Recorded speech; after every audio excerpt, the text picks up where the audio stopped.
अस्सलाम वालेकुम वरहमतुल्लाहि वबरकातुहू।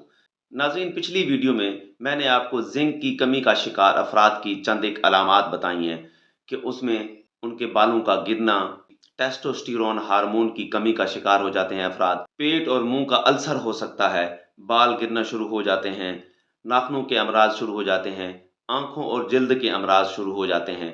तो ये चंद एक ऐसी अलामात है, गदूद का बढ़ जाना और कुव्वत मुदाफ़ियत की कमी। आज की वीडियो में मैं आपको वो ग़िज़ाएँ बताऊँगा जिसके इस्तेमाल करने से इंसानी जिस्म के अंदर ज़िंक पैदा होता है। खुश्क मेवाजात में आप काजू का इस्तेमाल कर सकते हैं, बादाम का इस्तेमाल कर सकते हैं, मूँगफली में वाफ़िर मिक़दार में ये ज़िंक मौजूद होता है। इसी तरह कद्दू के बीज में, पम्पकिन सीड्स में भी ज़िंक काफ़ी मिक़दार में मौजूद होता है। इसी तरह हैवानियात में बकरे का गोश्त और गाय के गोश्त में ज़िंक वाफ़िर मिक़दार में मौजूद होता है, मछली में होता है, अंडे में भी मौजूद होता है।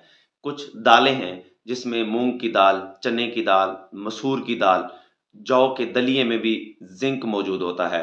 सब्जियों में बताता चलूँ, पालक में ज़िंक मौजूद होता है, मटर में मौजूद होता है और मशरूम में भी काफ़ी मिक़दार में ज़िंक मौजूद होता है। इसी तरह दूध में, दही में और पनीर में भी ज़िंक वाफ़िर मिक़दार में मौजूद होता है।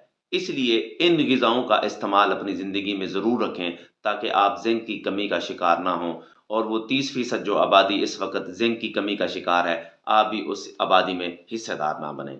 मज़ीद मालूमात के लिए राब्ता करें हुसैनिया दवाख़ाना एंड पंसार स्टोर से।